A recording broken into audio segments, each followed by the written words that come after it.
بسم الله الرحمن الرحيم. اللهم صل وسلم وبارك على سيدنا محمد وعلى اله وصحبه اجمعين. السلام عليكم ورحمه الله وبركاته. ازيكم حبايبي؟ عاملين ايه؟ يا رب تكونوا بالف خير وصحه وسعاده يا رب. كل سنه وانتم طيبين ونعاد عليكم الايام بالخير يا رب. النهارده زي ما انتم شايفين كده معانا فيديو جديد وروتين جديد، الروتين اليومي كالمعتاد. فحبيت ابدا معاكم بقى ايه بالمنظر بتاع البحر ونشر الغسيل، بما ان انا يعني يومي بدأ بكده. فبدأت معاكم يعني ايه من اول حاجة عملتها في شغل بيتي. يعني كان عندي غسيل غسلته، غسل يعني في الغسالة، طبعا مش انا اللي بغسل، الغسالة هي اللي بتغسل. فانا كنت بنشر، فقلت ايه اجيب لكم مقطع كده او لقطة كده عشان منظر البحر افتح نفسكم كده في اول الفيديو. خلصت الغسيل نشرته ودخلت بقى على المطبخ بوريكم يعني المطبخ. النهارده كنت هعمل الغدا بتاعنا او العشاء، ويعتبر غدا وعشاء. لحمة راس، معايا لحمة راس وقلقاس ورز. بس زي ما قلت لكم قبل كده هنعمل كل يوم من اكلات العيد، كل يوم اكله كده. وانا عارفه ان انا غبت عليكم بقالي يومين 3 اهوت. النهارده بقالي 3 يوم، بقالي 3 ايام. بوريكم بقى المطبخ بتاعي، بعرفكم ان احنا يعني مش شرط ان انا لازم اصور، ومش شرط ان انا عشان هصور هعمل روتين او انضف مطبخي او اغسل بوتاجازي او امسح المطبخ او الكلام ده كله او مواعين. لا، احنا كل يوم الروتين بتاع المطبخ ده يوميا يوميا كالمعتاد كده. بتقومي من النوم عينك من المطبخ، مواعينك، بوتاجازك، هتعملي اكل ايه، هتعملي شرب ايه. بس طبعا مش كل يوم هصور لكم روتين في المطبخ. كنت بوريكم شكل المطبخ يعني قبل ما ابدا معاكم. بوريكم ان انا مشطباه من الصبح من بدري، اول ما قمت من النوم يعني عيني منه. مسحت التراب بتاع المطبخ كالمعتاد. ما كنتش بصراحة عملته في العيد، المطبخ اللي هو الخشب. وظبطت الرخامة، غسلتها برضو صبنتها وظبطت بقى ومسحت كل حاجة فيه. ومسكت البوتاجاز غسلته والمواعين غسلتها، ومسحت الأرضية كمان بتاعة المطبخ وحوالين البوتاجاز وتحت الحوض زي ما انتوا شفتوا كده. وخرجت بقى في الوقت ده كانت الغسالة دايرة فعلا على الغسيل، فمني كنت مشغلة الغسالة ومني كنت بظبط المطبخ. قلت بقى انشر الغسيل زي ما شفتوا كده، وبعدين ايه ارجع اخش اكمل بقى نعمل الاكل بتاعنا. معايا هنا بقى ايه، كان عندي قلقاس كنت جايباه من السوق اللي قبل العيد. قلت اعمله بقى على لحمة الراس، هيبقى جميل. هنا معايا بقى لحمة الراس، اديتها بس غلوتين كده زي ما انتم شايفين.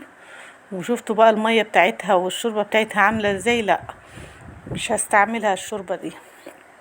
نشلتها زي ما شفتوا كده، شلتها رميتها ومسكت الحلة صبنتها.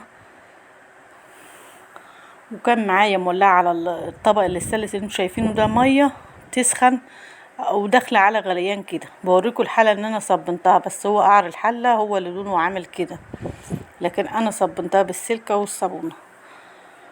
ورجعت بقى نقلت اللحمه تاني فيها، وهنزل عليها بالميه اللي هي السخنه اللي داخله على غليان، علشان خاطر يعني ايه تقلب معايا بسرعه ما تطولش.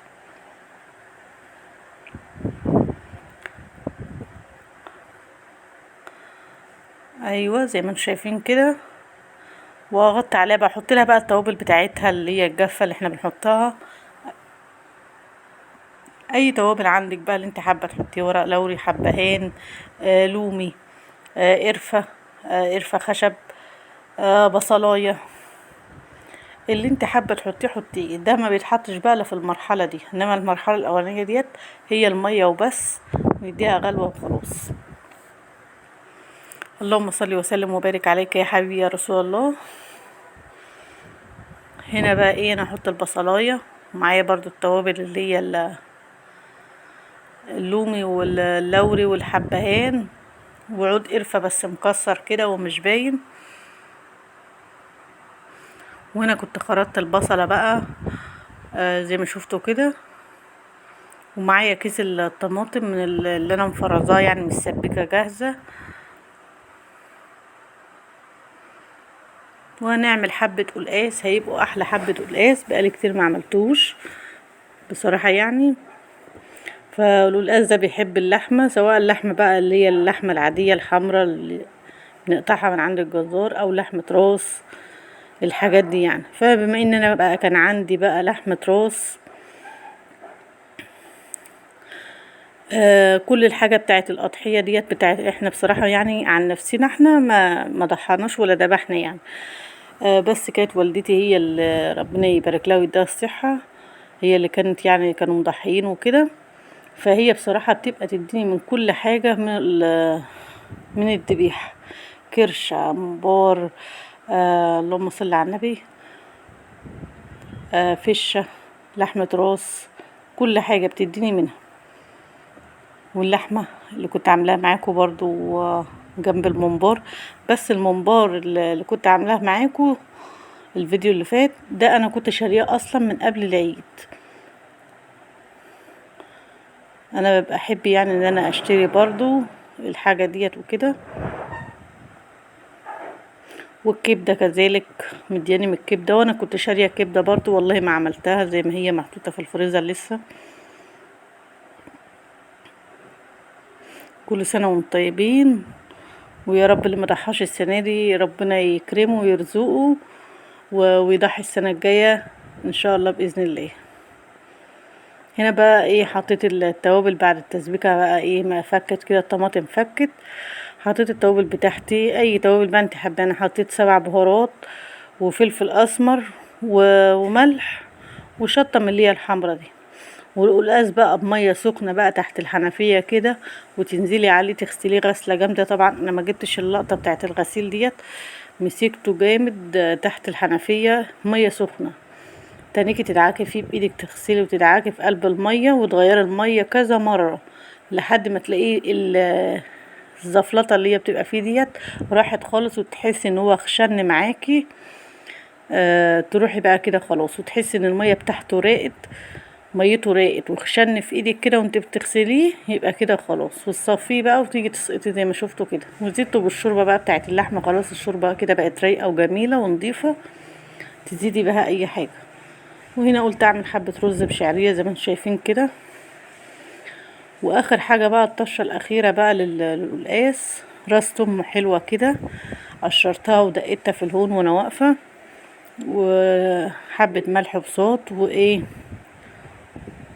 ومعلقه زيت زي ما بتعملي الطشه بتاعت الملوخيه كده، وعلى القلقاس وهنطشها كده وننزل بيها. خلاص القلقاس بقى ايه كان داخل على سوا كده. التوم بقى ده بيخلي طعم القلقاس جميل جميل جميل يعني. في الاخر كده يعني ايه، الطشه دي بتبقى تحفه، وتخلي طعمه وريحته خطيره. طبعا في ناس بتعمل القلقاس بالسلق اللي هو الاخضر، بس مش احنا مش عندنا هنا حد بيعمل القلقاس، احنا اتعودنا على القلقاس اللي هو بالصلصه، اللي هو الطبيخ بالطماطم. ده هو ده اللي احنا اتربينا عليه وطلعنا لقيناه اهالينا وكل الناس هنا حوالينا في البلد بيعملوه كده. في بلاد تانية بقى وفي المدن وكده ما بيحبوش الا بالسلق، بس اللي بالسلق ده انا عمري ما جربته ولا حتى دقته، يعني انا ما دقتوش حتى. بس كده، وده كان الفيديو بتاع النهارده، وده شكل الغدا بتاعنا النهارده. ويا رب يكون الفيديو عجبكم، ويا ريت لو عجبك الفيديو متنساش باللايك والاشتراك بالقناه، ودعمونا كده وشجعونا. وكل سنه وانتم طيبين، ونعاد عليكم بالخير يا رب. واشوفكم ان شاء الله على خير في فيديو جديد. مع الف الف مليون سلامه. تسلموا لي، مع الف سلامه.